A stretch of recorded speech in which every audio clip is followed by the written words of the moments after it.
Hello, my name is Edgar Murillo, and I will be speaking about LGBT rights, focusing on the trans community.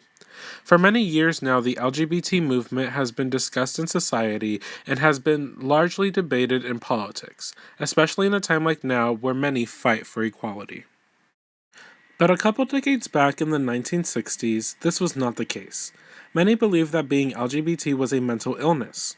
Samuel Haddon was one among many psychiatrists that claimed that this was a curable disease, despite many counter-arguments. With the use of conversion therapy and electric shocks, many followed this idea of being LGBT being a disease. On June 28, 1969, at 3 a.m. in the morning, one of the most important protests in the gay liberation movement occurred. The police raided the Stonewall Inn, a gay club located in New York City, which then turned into a violent riot against the police. The New York gay community had grown wary of the constant raiding, resulting in the closing of many gay clubs, and decided to take a stand. Among the resisting of the police were gay and trans activists Marsha P. Johnson on the left and Sylvia Rivera on the right, who were one of the first to resist. Both later co-founded the organization STAR, Street Transvestite Action Revolutionaries, a group dedicated to helping homeless young drag queens and trans women of color. In the 1970s, gay activists protested at an American Psychology Association convention in San Francisco, since being gay was considered a mental illness. In 1973, the APA nomenclature force recommended declaring being gay as normal. In 1974, the APA voted to declare homosexuality not a mental illness. In 1993, President Clinton wanted to remove the ban of gays in the military. He then gained support and signed Don't Ask, Don't Tell, a policy that allowed gays in the military as long as they weren't open about their sexuality. In 2010, President Obama repealed the policy, taking steps closer toward equality for the LGBT community. The Defense of Marriage Act, or DOMA, was a bill enacted during the Clinton administration in 1996. Section 3 of the act, that was struck down by the U.S. Supreme Court, prevented the federal government to recognize any marriages between gay and lesbian couples, even if they're considered legally married in their home state. The United States v. Windsor case in 2013 helped declare that Section 3 was unconstitutional. On June 26, 2015, a decision was made by the Supreme Court that will go down in history. The Supreme Court declared that gay marriage was legal in all 50 states of the United States of America. Now let us shift our focus onto the trans community. Transgender people have been fighting for their rights just as much as gay people have. By far, this community has struggled more to gain the rights that they deserve, as they do face much more discrimination and face much more adversity in their lives, especially trans women of color. The Compton cafeterias are restaurants in San Francisco. They were one of the few places where trans people could congregate publicly because they weren't welcomed in gay bars due to the transphobia during the time. The staff of the cafeteria began to call the police on trans people. Because the police tried to arrest people, the riots broke out as police were known to mistreat trans people at the time. The transgender community has faced so much that they have been and are being murdered day by day. In 2016, there were over 22 trans deaths during the year, which is the highest ever recorded. So far in 2017, there have already been 9 deaths, all of which were due to fatal violence. But this was only in the United States.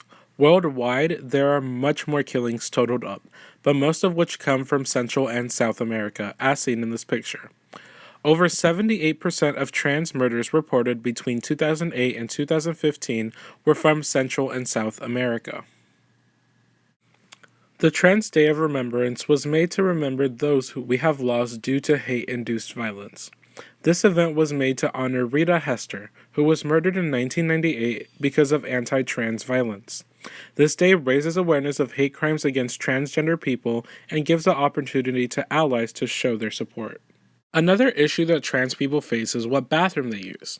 This issue rose between the beginning of 2016 and is still debated in 2017.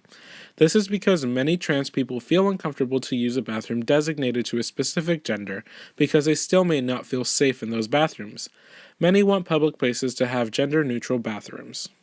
March 23, 2016, North Carolina Governor Pat McCrory signed the Public Facilities Privacy and Security Act, which said that people in government buildings, which include schools, were required to use a bathroom of their gender indicated on their birth certificates. Trans people could get a gender change on their birth certificate, but only if they had gone under the reassignment surgery. On February 22, 2017, President Trump repealed a bill previously enacted under the Obama administration which protected transgender students to use a bathroom and other facilities that corresponds with their gender identity. Even though he said he would protect the LGBT community, this was a sign that this would not be the case in the coming years. Among many companies voicing their support for the trans community was Target.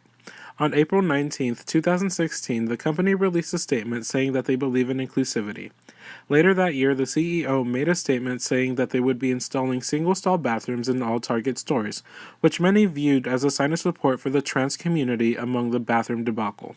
Another company, Yelp, took steps to support the community. Yelp is making it possible to find restaurants and other businesses with gender-neutral bathrooms. This new feature came shortly after President Trump rescinded the bill that protected trans students, and during the Grimm case where a trans student was refused to use the bathroom of his gender identity. Apple has also voiced their support for the trans student as well as the LGBT community in its entirety. Apple has taken a stand on LGBT issues many times. The company has spoken out on controversial laws such as the law that made it legal for business owners to discriminate against gay customers under the guise of religious freedom.